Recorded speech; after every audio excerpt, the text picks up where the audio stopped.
suafo Yesu Keriso le tātou li whaola, o te whiawhia e whatalofa mwhawhelo i atu, i le mai mo mai le pureanga sa moa pia, mai lava i ona ao se i o lava i se au pito i titi. Whatalofa fo le tātou atunu i ona tūlanga whalupea, whawhelo i atu i le tūwai o le tala le lei, so se e kalesia tono le atunu, whatalofa fo i tamā matina mātutua. Ia, whatalofa atu i le au whainga luenga, Fionga te akono mafsosoani mfaltua ya mai se foi ole mai mo mai a woma pa anga tanto por kalame nei la to foi o lo mau mal tanto por kalame ya tunu e mau ya fatalo fam fa felo ya tu ole fa wa wina nei o tanto por kalame o fa ingoina o lo uvala wina ele por kalame ole so male nei va yaso ya ole o mau le ava no male fionga te akono Mikaele tau finu ia fa pe fo il faletua ia tali langi ia se fa so fo il la o taimi nga luenga ia ai mai se ole fa o wina o nga luenga ia po le mea ole la malo lo la le bo mala so ma fo ki ako eo eu ia ia ole asa no lava la o ele tu langa o nga luenga alo mai lo mai mo fa talo fa tu la o fionga te akono Mikaele tau finu ia fa pe fol tua ia tali langi ia le se fo moa talo fai la talaina la vea o le lava ia po la tunu e bi mo masanya ia la fosa va ia o so la vea perfectai ia ma ia ni tai o mata mo fie o tato ma futa ia be fol nei tu la e fa talo foi ele au fa fonga tap wa i o tato puleanga ma se o tato tu pele o sambo fa ftai mo le valawina male ya le ni por kalame manta mo fie ya wa fe aia ni o mato fa tawa ia tato te fa so ya le por kalame ya fa talo fa so se tu man ole tato wa tunu i fata fa taulanga e fia ya lo fa no manu o wale un mio Samoa ya fa malole so fua malelangi mai ni ta o mata no fie malanga pa lo malo sa no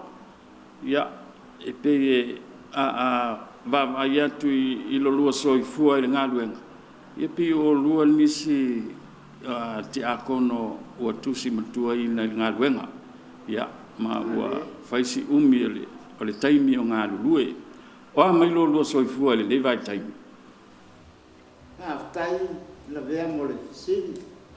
Ia, maua le malos. Maua le malosi mo le ngā luenga. Ia, ai pita. Ia, maka i leo sosonga le malosi la mtanga i lo ngā luenga. Ia, ele o whikawi la ele mwhalongo le taimi le leile. Lia la. Le soifua le wa iai. Alo fangia lava ele tua o fai peo na fa au na luenga ile ma fai tau na ia ale na fa ra o fini tau sanga so fo tiken ya o ngai le wa se vali le o futor o polo ko sanga ya a o lo mako ai lima iba nganga lo malo lo kwa kala malo pension iso malo ole tanto por calamele ne ya so ya la te mo fai tala fo tu langa o lo lua bala wina ai o fe se fio anga na so fo mai ai la o fio nga takon after ya o sau mai fale alupo sa vai ya o lo tamar fale alupo o lo tina fo e fale alupo io aso ia wae ya pie ku esa sio mako mu kai ya sa fe kala ko inga fo ia mama wa fe uswa ia o kala ko na fa ya o ngai maku ala fale alupo o le ai na tau finu ulo kama ya o tina mai le anga le suafa fo me ale ka uele tu fa penga le mapu na fanua Ya pela ai ngai e lu fala. Ya sa o fa na wala i fala lupo. Ole tala na o mo na fa tala e o mantu e ta. Tau sanga tonu ana o fa na wai. Tau sanga fo i o ma ko fale palang sa ya. Ole ma fo anga la le ngala i o pinga wa ese mai e ya uma ya la o. Mo ke ko mo le sa ko se ma ko fa. Mo mai ya ma tu o lo tina ma ave lo ma. Ai aposo wa Yesu. Ya o ma ku ala o kinga. E tu pu ngai lo ko iki falaru. O lo wingo lo kala. O a unga o bola e lo ta iki. Le fakasa. Mai lo le iki. Ai foka o kaliu mai le kalesia. Ina ua mali li uma ia. Ia tua ao si tina. Ia ma foka o koe fo i e lole i o ma kua. Ole o ke mai kaua la wa ma liwo uloa mea o le se fulu fiku su palu o tanga sa ka kali aile sa kala mita le ole kominio ma le ma ama kai mo sa le ko aile se fulu por su ba su fiku su palu o tanga se yo me ana ile so ai ngolo tama e ku ngaile kalisia le katoliko i falaru po male anga palo lo fa tsa o fale lupo foi tal Ia o au lo nuo mo ta o sio kinga o sio kama mo ta a lo kinga fuai sale a mo ya ele se ka koliko mo ka el ka koliko sale a mo ma lo fa tsa o fesa amata so fua o ina lo fionga tako ya o tonu a falaru po o aso ia sa ya o ngal tapo sa no makomu ya o ma o ma ya ka me ki sa ma ya sa se pa ia mu lo sala kan fa nga wala o katoliko fa ila na o ma kapo sa i falaru i kaipo kai ya ai sa ye fo la o ngal malu ya ai o ke ya o ngal katoliko sa wa o ngal primary school al makomu o lo nga mai ale primary school o lo ya nga maulu se e mai lo wa nga ye po nga se fa makala le mera sa no la kai mi le o nga luwe ia le anti o lo kama e lo anti sa o nga luwe nga e si la fieto a lima mai uria sa nga luwe la fasto tai o ngala nga mai ia u ngofa o ngai ai le yo ke o su e ngau fale ma fa mo lo ka mama kwa lima e ku sa lu su nga fa su nga sa nele il mole ia ni ai ka mai ki fasto tai o mamaya e lo ka o la fa pe ia kwa lima mo lo ka ma o la ngo su e sa nele ai ngama ko su e ngai la ngala nei o lo mo fo o le fala o ma ko me fa kan de parsi ma ke o mai e su nga sange ai fa me ka me kilo ka kia ko ko su e kusa e fa ira stona etas kasi ala sko ngai le fa ira su nga o fale a sange ma le mo su nga o fale lo mo ia ki falor me la fa pesco o kwali o le mo su e sange ale o su e lo mo fo la ku fai ma ke au lo mo fo ya mo wa nga lo mo fo ya ole umaloa o nga ko fo ilo sa wa ma wa nga lo esi le fiale fare no papa sa ya sa wa ka o kelas ya sa fai america ka mi o nga nga mo nga umana mai o nga lo fo nga ole ya le fa pe ni po mai mo se fie ya ape se kalkalanga le o kanya o lo after o sa e so fu mal katoliko po se si ta po inga tat o ke lo ka iki mo sa mo cha ya ai nga o fa kasia kuile ki a kongo ya mo liwa i le kalisi katoliko o le ua manino le mata le vai sa lua a mata mai i le talitolunga ia po le tapua inga le kalesia e whakasa. Sa whaingo fie na lua tu ua le lua talitolunga sa ia, ia lua le liu mai le kantoli. Iyo e. Le pumong ia ngā whaingo fia. Kaimi ola mai le whakasa. O ke sau le katoliko, le whapea umakanga ia e kia raya o le tuakasi le kua. Ma le la. Sau i le katoliko whapenga fo. Ia, ai o sau ke whaftai ke whaftai reri, i le whapea o ke whasingisino i le kalesi. Ai whaftai reri, onga whakapula inga makao. Ka ue ka wasu e le whaiana. Ua o inga mo o uloa. Ia, le anga le lei o le tua. Ile e kalesia. Mongi o le kua e soifua e kalesia uma. A o lo ule whaafikai. Ongo rawa ngoa ua ukoe foi mai e le kalesia. Ia ua le uka mara malamo ku ngā oa o whako kuama me umala. Moila. Ia, Pia kuna whanau ai le ka uia le kalesia ka koliko le whakina leo e kalesia kuma. Pia ule winga lea ka ika whaafikai le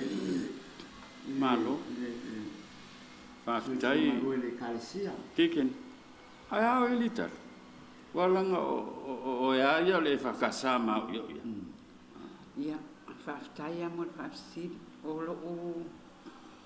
lo ainga I mo ta. E le ai masise e sese lo. Nga wa le wasui le kalesia. Ma o lo ainga fo. O le ainga whaifi au. Ke leo, koe kiki whaifi au umaka ngaka o lo ainga. Ia, ma ko wofo I momoli risi maka whaifi au le ai. Samatau keimi ngei. Wa ke leo lo ainga whaifi au. Ka iki. Ainga wa o ke katoliko. Ngolo walo falkama luale. Fia nga Whaafikai. Ma wo kilo fo isa nginga wa kofu ko katoliko o ka semana ia. Ka semana ia wa ave a ko alo lo ko ile katoliko o ma keimi nge. Ma lo whaafikai. O fesa sa o ina I tali. Wa usa wa o ngale wa o ngama primary school mo taa. Nga ua o runga misinga mawai runga sa ua mai pisinga. Ia ua o ngā ngai ruang o ua o ngai se ia I ula ua o ngā. Sa uloa u fō mai e mafkau ia loa mai koi inga nek. Oi o le lakunga e mai ai maua ia le fō mai. Ia si sama. O kaimi o onga. Pe nganga ma wheroa iai. Kaimi o onga. Ai le whapero kaimi ma. Ai le kaimi ma. Kaimi o ama pesenga. Ok, o le runga fō. Inga mama fukai. Mama pe soka. Inga ia whare au. Ia oro le kaimi o lenga whamangu ali ai ma. Ia kera, o la laua. Ko mai kamarang fuafiwa. Fo le kakam ko mai. Ok, ia wai afulo. Ya wangere o pia ngama ko ma ko kan moai mane lo matua ia sa ia singa luenga sa e fainga luenga ai wa le sa fainga luenga illa papa ya sau ya ti akono asa ia singa po le sa foma ia asa awangan na luenga oh iya malo fa ta e tau mana tua le tai mina loa u fale ko lisitelo sia I momo ia ole afe iva se lau fa iva fa ole ma kausana nga ma fale ko ole o ka ulu fale momo ole pumong ya le beamale ka ko por kalame ma fa fo kile ma fo wi o kile I ma fo wi ngai o patele yo ne ono fe aule sa mako ngalgu falalu ko kami a orti ako ola fai le fole ai ne yusi ya sale ola wala ka fa yo sa fai falalu ko ola au kau o mea ia o fala pole se le pele kia o mero au ta mala o sa ko pulang kalbo ki fa ya o sa ki pleskengi o au ta ia man au kalbo mau fanga pola ko ai e lo tertunu ngol sila pakele yo ngeo ma ko ma so songi kemi e kali nyere isa ya kele o meneo kala fal kuspaia me fa mal kuspaia na kele mafka kemi nga sa fa mafka kele ka koliko eu o me kis eu o le fakasai o mamu o kele pepelo la fe mori mausi o maku o kele lo kulua kele lo kulua mafka na me kisi kela e mai mo amia e pera e sa kile ai pesa e sa sira e fe au male tosto e pera o kia ma va ale ngal ngale fa fa so ni pea ia agua ko ya la sesina la faile mai sele e o ko foi lá ele mo wa ko fa nga o ma ko ai nga la yeso o le foi o ko fermo ai kwa safaka ia o mo me o kala a me o ko o ko al kamila nga usa ka pena suana i mo o ke foi ya kula e fe me ya e talikia o la nga wa ku ya so soangi ma long farku fa pe o mo fecela ko kala pake e o mai ama o te ma ke fiesu i momo o ma na fa ku mo so soangi ma kali le ma pepa ai keleiro ya o ma fu anga ma mai lo su ai sa o ki kilo e vange lo wa ka ka sa ya sa lo ki kilo ya ile o langa lo ko kole ya ese ale va ayer kan ese si la le rio ku mo nya le ka wo ku da kaya ese ale va ai va kan ese for si la le to la ko piele to ya wala ya pa ke le ma so ya ma mai lo so vale o ma su ma ke ko fo falar kai mi nga ole ngo fonga yo ma ko isi ngo mo nga ye ma ko isi nga sa ma ko mo ko la ye ye ko finge ma ko mo nga isi ngo mo nga lunga e ole fa sa ko pe umala ma ngo fo nga ale wa auta ku le resort so uma wa ya ina ko fiu ka su e so wa po fe me ma wa pa o ke ya la le nastona wo wa ku le so sangia singa mo su e ma ya yo ma ya pa ke so wa i ka su me o ku la so sangia singa mo nga lo mo ku ma e fa pe o la so fuanga so le interview yu ka mo ma wa la ya io be pe fa ama ka na na ka ku mo se me se yo era ma le mo sa u a pinga wa pa ka u so ia ma ku foi uma interview ka ma o so na ma o la ma lo ma ile ai se u fa le mo mo sa le pa u a interview ai o so ia ku ku lo ko la fo ku ma le di si fo le me ka penga mai o le u fa mangu ye ia nga ma o o ia o lo la fa ingo o lo ko mo la uma ia ele fo le ele se ko fo iku o mo kwa makanga ko fo ia pia malo alo sa no nga fa lo tali lang ele ma fa wina ti akono o longa vala winga le e o vol kai minga fa ku mo ele fo ele isi la fiel ki ango fa ku mo nga o i lo ma los ole fisi sa si la fia o lo vala wina le wa le te tau e te tupunga mai ai ngo fa fia sa si la fia o lo vala wina ia ngala ngonga i lo kai minga ma ko karkan ngoi ma ki ako ne isa de ma na fai kele ala kai mi ri fa pinga kasi se ma ko fiku fa inga na fai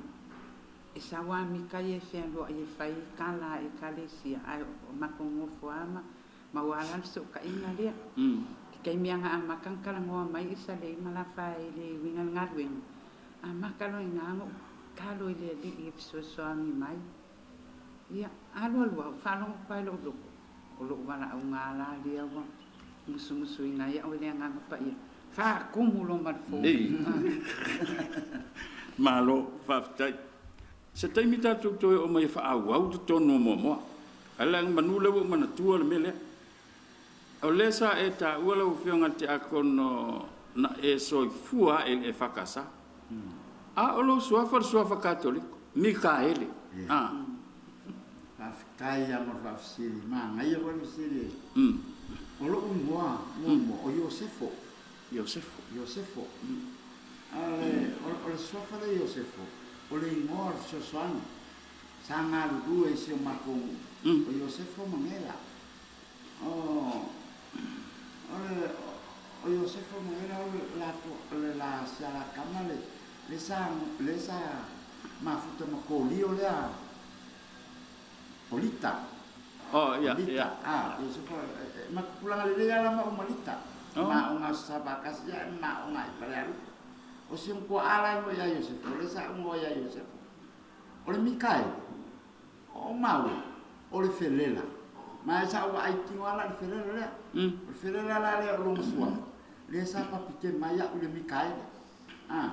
O Michael, brother Michael. Leo ke lo sa to lo mo pa ke le wat. El caimina o pa se la ma pa ke lo. Ma le felela le o Michael. Sa ferro lo ia le palau fa la lupo yeso ia. O felela na lo so fa le Michael. Le pa pite maya Mikael.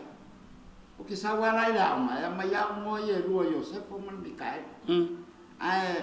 Lo ke manga kuor ma ka usanga muli. Na ko sa mo me lo simi ke sa ko fe nga lu nga le mo ka si ke le ko oi simi le tike fa la tim le sa ku le mo ya me lo fil lo ya Yosefo Mikael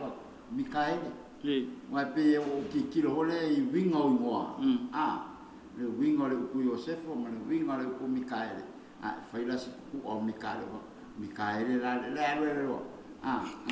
ki ako mo Mikael da ka ole le ngo Mikael le ka ke ole ngo le Mikael o ise tu sa male tu io e ole ele fai we Mika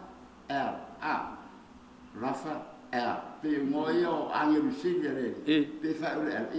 ole ko si kulanga ngale si ja kula Mikael ole Yosef foi pe mo io le tamata si telefono Api pau Mikael. Ele le foi se si la fia foi ele. Ia. La ko uma sua fa ya Mikael. Le winga le bebe. Winga le mo. Ia o ka wona mi fa tua. Dia para na pa. Mo ai makaku por tarani. Ia, mo la tu uma sua fa ya Mikael. O le winga nga. Wala onga le si Mikael nga ke le si le fia le winga.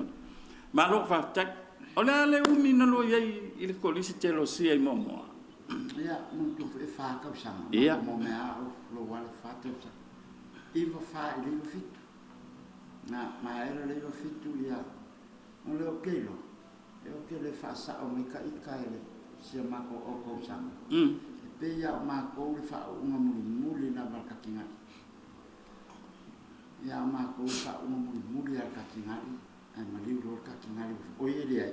ai amakalonga ngase koi ngase to in peya o ma ko fa uma mun e ma kofi lo ma u nga lu to anu mai le iva valu nga ile no mai le sa wa lo a lesion ko sa ngam lo fa yo mo ya malolo kwangu ko bala uma o no fuali mo so yo mo ko sana ya uma le mo ko sana mo fuali bala uma o tapito ala sapat mo le si yo mo ko sana ya uma le mo ko sana i tapito ala safata bala uma o ilona i fangaloa o lona la i fangaloa ele a kola se maono anga au mai ma mo e faka usanga ai ko manga o ya pakele une pakele une e makesi kia mai onga o le kaiminga la ke kai fomo o le afenga lena ya ai ya ta me ya fa ya o le manga ya fa kai lo fio ma mo le mo ai le fa pe nga yese me kupu pe sa ko yo fia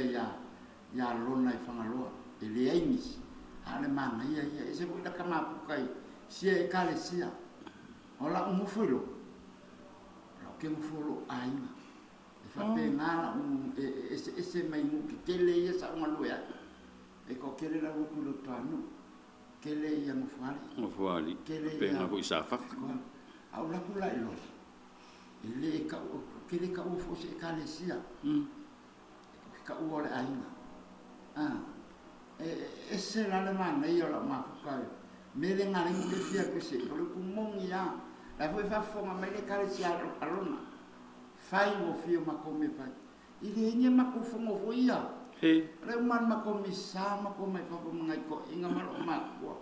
Ora kilo ya ia lona. Kilo me ke o ha ulo la ku kama. O ue ro ko le mongi o me uma. Kongo me fai. O le fai o fie lai. O le mea ke fai e kuai. Mo ke o fie fai. Ai sa o ai e fo le me o le ngalu bue fie marka o paki fie.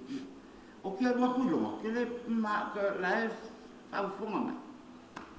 E kau whakukung kānga i ka.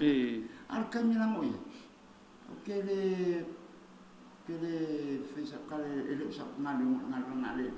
E la mo le mea kongu le ai ka o le malanga whakasi ma le. I le whianga ngalo. Sa o ai le ola o le kare se se mea. Nai mori mau mai longa le sawa mai iukai ngai longa e kau kai sarke mori mau lo kana le pa nai mori mau o merkami o mea o ma fa kana longa sampingi longa fai ma ko mafkanga fa au kala wo e yaire kampenga longa me o mea fa kana longa ma ke wa ku kua ye le kala fon kana longa fangalo o ti kolus fu wa fe oi e a cosa tau sanga ma fa ma mako ngalu fa kase men kangalu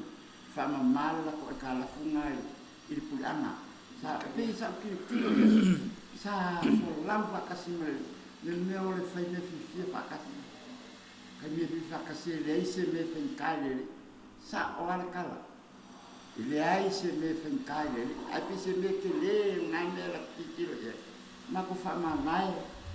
fi ma le kale se o le sim se kare se ngala tiki la marue ke lo fai ai le fai se kare se la ko ai o ke marue ni me a lo fa le kare se la lo ma pe so yo smau ko ke na o le kasi le na pinge fa mau o no me kana ka te ka ulanga ma le ko mali ale si ma so ma fo fa vi na ma mai ai o ma ke la me na lo o mo afe o so ke o mai so ma lima fe le se onwa e makeo ese fa ka usangale pe se la come kelele kilo ia o le la come alo fa come ya ma o mo la so ma ko o pe o fa ilonga ma ai no le o kana kai ma lue ma fia lue ma la ko ai i le mai e ma ko ke na lu fa kas o le la ko kilo ya ma o la ko o le me la ma ke fa ya ku fa ko wo fai fa ka fa fi le uma malo fa dai mo fi la lo te sanga nei le tong ya o le wo ono ge ya il amakanga le makofongo sa fa so vai na ma hawa yo ma wo mo ka ka ngwa lo mo ku ka ku vi ye le ri le senga do na ka o na le ri fa kai le ri imana fa so ya ka fa ngai na pe ro ka vai vai awo ye manga ku ya ka sa maros olo kolo o vai mali mai ngado ma dela na ve ai lo mung yang o ya ti ngal ka kala mar pa ko me ka pa a lo ko lu ma pa na we fa ki ngo o ma le lo ku le kele o lo ko lu fo la fa mo ma we ka le se sa ma ya e pe a lo ko lu ta ka penga mo fa sa me wa ele foi nga ko nga nga ya i mafkanga kinga ya ele o ia ka la mo ka penga nga me o kilo la o ye sui ngor ko lu o ke ngeile ya wa mo ko mo luma e fa ruanga ngai ma ko so kele asa nge ko si fie se ma ko ka se nge e pola sto na ya kiri ferma fa mo fa ma na va le muro kisen ya mo na wala mo e malo lo te mo la sa ai de fai ai o mo lo ko Pele ngaluenga. ai nga fa longo ngar ba mo mo sa lo i ke pena la sa porque angar ko ba ba sa lo ai ai mo foi nga kamai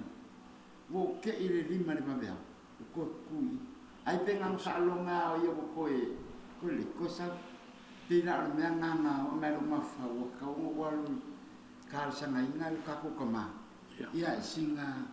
mai singa ka sanga se kas se mau se ko se ile malus se malus si pe ko mo se si malus si ba ko pinga mo nga lu le ngakala ya ai mo fo o le ke si mai o le wo mak ya pe o malus si amane o vai le ya wa ale le makale le fo le ku o vai ya ale angala vai le maka ku fa le ya pila mena Malo. Ai lo se kar sana to ina mali mai sinkan ya la wo ku fe pia kalia ya la wo Amerika si kau sana makeo make malo ni mo ko sa ini Malo fa fitai malo la bal sa no ila u fiong al takon tal o leo sa no te akon o na ao ya po na vai mali mali ngaluenga o la u fiong al faltua o la lu sa o ngaluenga te akon mea uma se mea uma o le kanunga ma o ngaluenga sila fia de ko ke le kai o fa ka mala se mea ili faingon manga luenga falisa mea uma o kongon ma ainga o le vama le kalisia o ke mafau fau le i mea e kakau o nga whaakingo i lea kaimi ma lea kaimi pe o ke whaaronga kua lai pe i fo i ngawhai mai ia li ki a kongo o nga vai ma lima o sa o le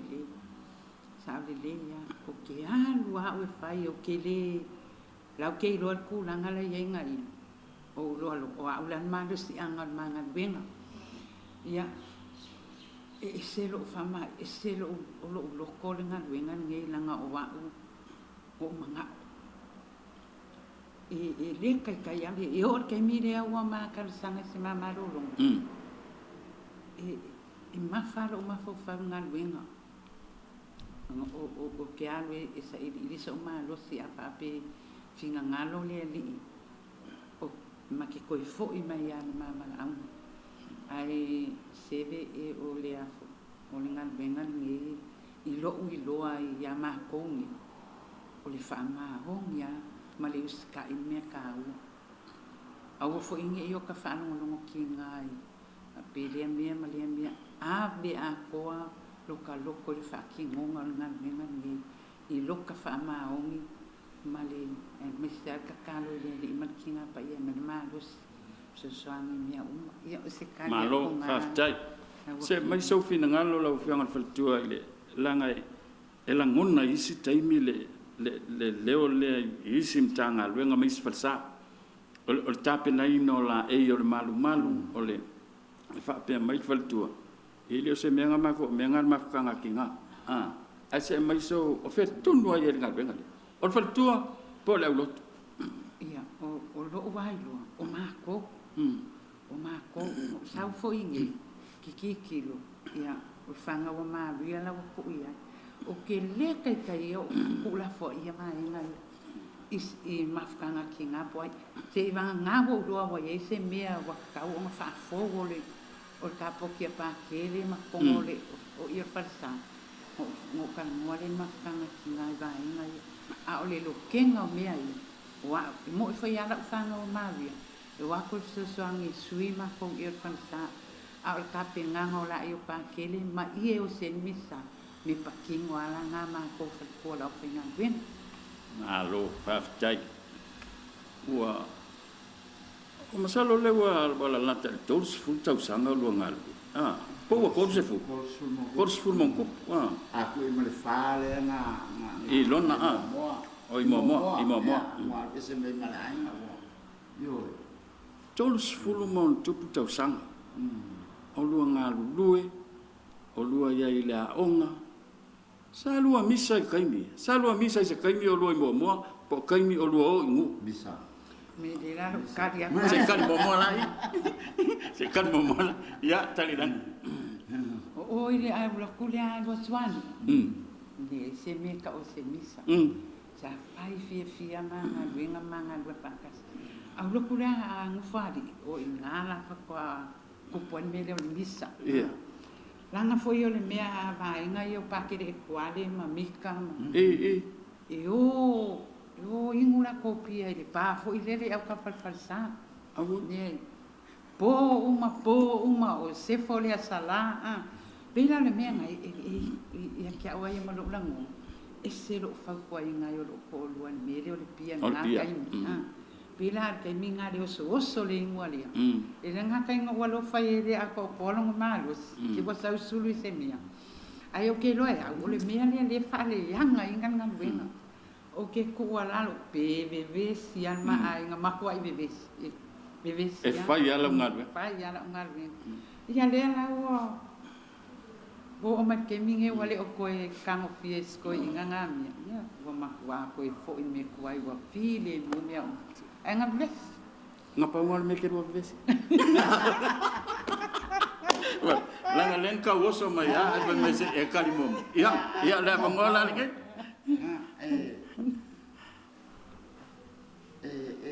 Maria yo ngabena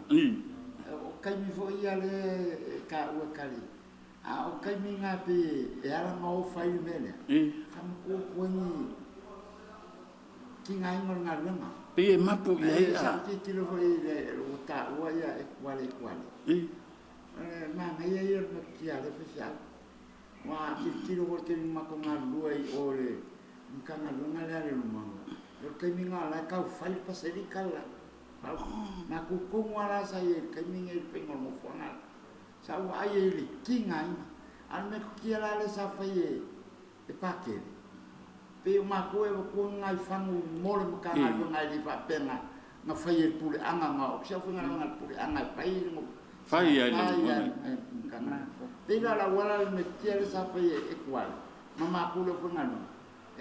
ngai ko inga ka ngalu ngai manu le fiafi ma pa le como le pa ya ale la lo ya uia esa ma mi sa pode le pa malo que sa la le tia wala ku ai pe fa isa ma ke lo sa pe ya la ke lo le ma ka bien mele a o pa le ya ma ko ya lo fingalo pa ke sa fe kali e ki ngai mo mai kanaka ai le fa pe se pia bo le o se ingunga ya ka ke lo le ya wai ke mi mo wai ke mi na ke vole wa too much ke le mele pe la e se le ya o ke mi popo fo manga lu manga lu e mkanga banga le so lo ton era me na ka o after match e fio so fo uma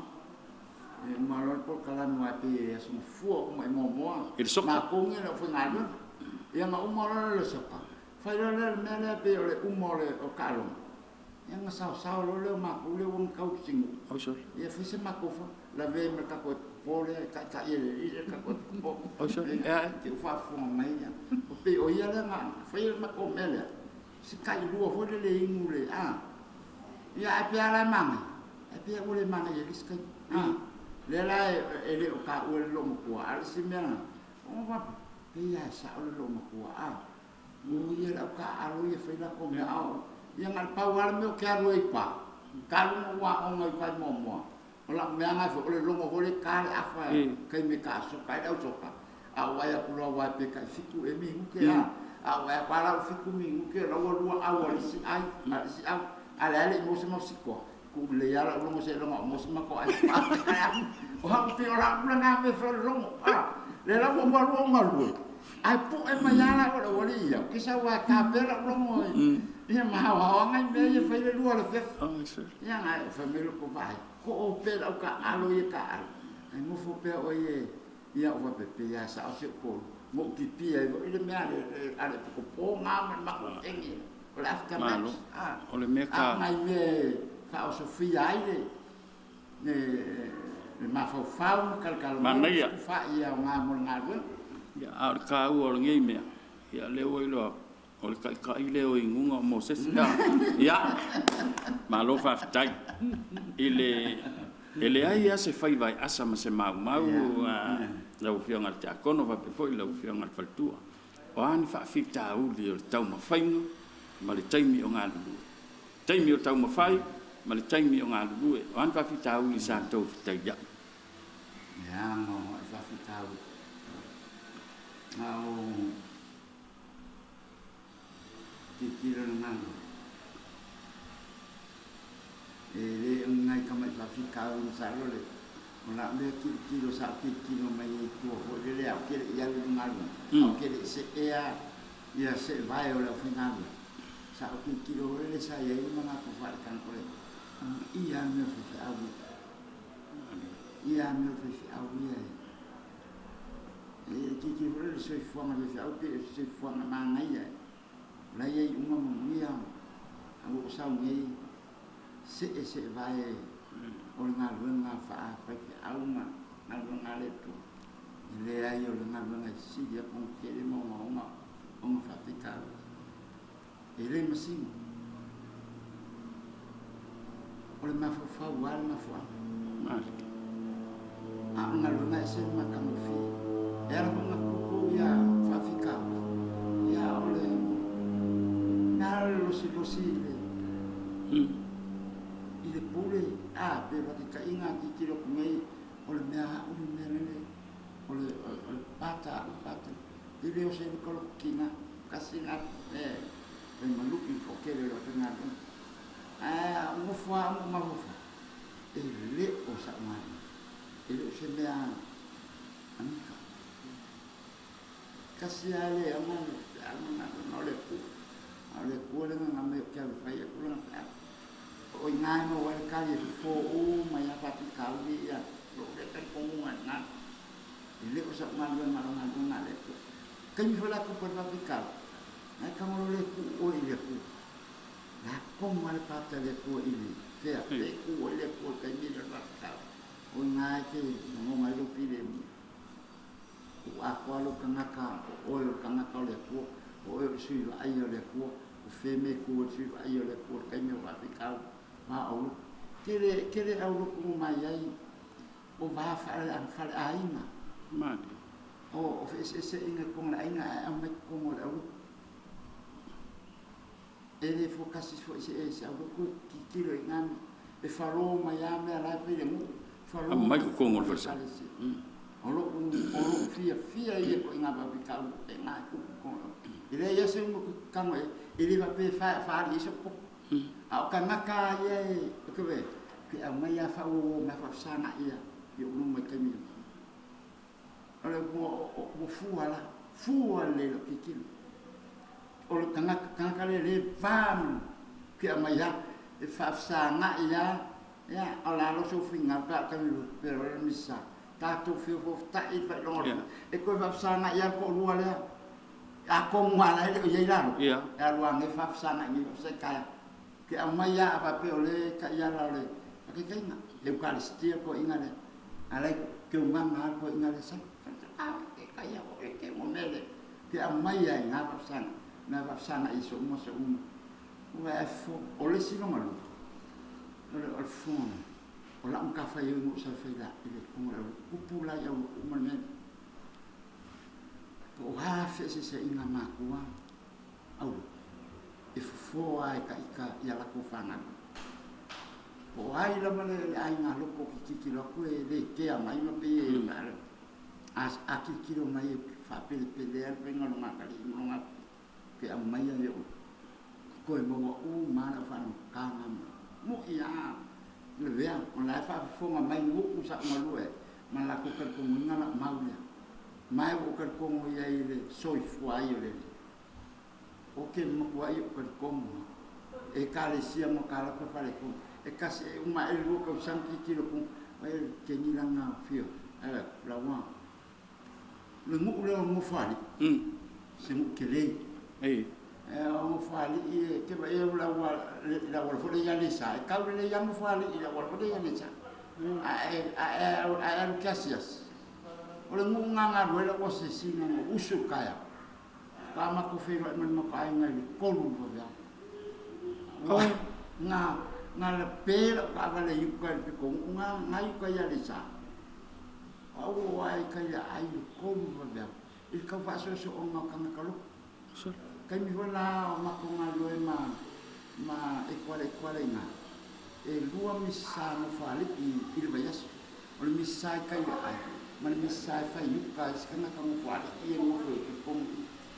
ai la le misa fa la ma ko misa yuka ngai bayas e ya misa la sa fai ka ulanga la sa fai ka ulanga ala ke ti ne o mola nga o ka fe pa ke la pa ke e kwale ina ngai o nga lu fa ngai pa ma pa le a me wa ngai mai le o kunga la sam ka isua pa ke le mai mai ko nga ke a kai ka si lo e ma fa le misa yu ka yo na o se au o ke le la o kunga ko mo fari le la sa ka fa wa ye ka siang sa ka fa ku o se so so ngi mo fu yu ka ngai me ka o ngai la ka mo le ngai yo lu nga ka kang malala na ikaw la ka ko inga kana kayo mo fali imalo mo ya le la vai ki ngo me ka ni o se a le tele kana ka lo nga ngai le mo nga ka mo fali ngai lo ko ngai ya le sa ko ta ola ki kilo la ngai il fengo me fa nga wa nga me fa nga nga ya la ka i mai me ai ma ko ai le kalesia mana nga pa lo sa no ma lo foi le fa so ya ona ele o te tele statu taimi a ma tau ya le wa mata na ifole la luanga luenga le u ma u sa u le vai le ma tu fa lo ya o le u ma wa le ava no ai ma lo ai ai tali o le ala u fa tuanga i faltua ia malatolo tau ma fai mai nga luenga ile fa ma po ina o fa la potonga ia tau il faltua pe ila le maftanga tina o le fa na wa Maria ia malea o nga safo ia fa tai mo le ava no vai anele fa fonga anga tatu pule anga ia pe fo ia na siringia se fa tuanga ia fa tuanga ma sani lava mai ai mo se ia o mai lava ni tai ka mai le maua a moa ka whaalonga ia so ia pa ko aka kofur kolis. So se kai mea fisilia o le upo ale a fisilia muli mai ia moa mai. Ia sa o le le fo iwa ka kilo ai a lunga ngā wenga. Ma ngai e o singa a soli muli a awa ia la whalitua la o whai ngā wenga. Le aia se mea o le a whaale i kongo ngā wenga. Ile o fsil kong wa ile ila ka fa yo e se lo fie ya o le au tala bo ma le au ngasa se lo fie fa ma popo ma nga ia pe fo ya nga fa me kala ki a ko yo fanga lo pe ko a balu ko a iba ka me ki a ngasa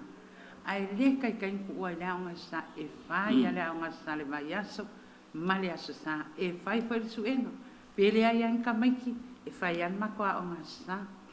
ai e ro wilo ai i fatu ala o fenga ben o ia kango kango ia kango le onga sa kango fama popole au tala bo o wala fa fika uli ka foku mai ai a sila mai le kale sia ile le al fa kingonga vai ngai mai pele fo ilo kaloko kamaiki ma plankal bo ele kai nga ye se fa fika le kupu mai ai kua ele fa pe fo ye ai en fa fika le ke vana le kupu ma fe kala ia mo la ki kilo mai le fa ma popo ngale anga sa le fa ma popo mo tu langa talavo pe ko akele pe lo ko akele kango ye mat fa ma o mi vai nga ia pe se kali malo pastai mane nga fa alo ya la o fionga tiako sa ngor ka mal pule anga i lesi kai me il missa ko i ma anga faingalo il kele fa fika uli la fianga ngai mai e o mai si au loku i le office wa misa le au loku marki a kongo wa misa ki a kongo ma pakele mai fa tuanga ile nei fo taimi wa leva na nga lue fa sta ye อาเลยฟอกว่างมาสัญญามาคุยกันงานเลย fo le mafuanga ya la yonga una ye le vale o se ki akongo enga kalia son kama fa lenga lo bakar ko ngai lo sta na kile le ko la ngala la ngoka la me sa mo mai lo kama fa lenga lo ka o lo skaulang anu pa ko lo skaulang na lo skaulang o le fofoanga ele se si po ako woa ele na male li faula o la lo anga ele li faula malo nga o e fa e nga le ma wa ye kanga ka kan o nga o fa ma nga lo ako li pa wala ele ai ma se me ko se lo dia kan ko ma fa ale kanga ka le li ma kanga ka nga lo ora penganga ya le ngo kupu le va pe a fai o yengi fai fi au a me se fo le ku pale ma ko ki a ko nga lo skala pele kiki lo skala ai polale ma ku e fer ki a ko ye lo a ki a ko o io ki a ko o lo skala ele fa ka wa a pele kiki lo skala yo mai lo o lo ka ma fa le nga lo skala ese ya lo dia kan ko mo ya yo ngale fiso ko ile le ko ma mo fole le ngalo e o foi la le au ya lava papale ki a ko mo pe ole porque a ko mo le ba fe nai ma kana ka au o ia ya lava papale ku le kulang o Yesu la le kulang o Yesu ile kai mi ta o Yesu o se fa misa po Yesu o fa a file mu ma va ku fe au file mu ma no fole o lo pulang o Yesu va ai Yesu kai mi o la pero vinga ngalo kala sala ka pikauli ka kilo ai le faola la le kanga le faola pe kai mi le un po se lo le yo na mo ai malu o ma fkanga me e kalesia kile le voi pe ye kalesia mo ma ku fes ile ngadwenga na mo e ima kai kas te ole pingi lu ia me ya kele o pingi ho ya anga ya me ai le fa pingi me ho ia pe mo la ku la me se fe se inga ala ko ba sina ko yang ni wa ko ala ka ko la ko se so la sampo le pe ma pe nga ma ni na le ma pe nga sa ya ai le ni mo kwa resi me kalesia ma lo fa ftai ya ile mai mo mai el tatu puanga ia fa be fol tatu tu mai se lava ia na yu tatu tangata lo mau mai tatu por kalame mai tu lo mau ia o tatu por kalame na mo le so ma le nei va yaso fa ftai tele na va la mai mo mai tatu fa ftai fa tasi le fionga te akono Mikaele ya tau finu ia fa pe fo il faltua ya tali lang fa ftai ya la ua mo le avano ai mai se o le fa soa tau te le tau o le fa soa te akono mal faltua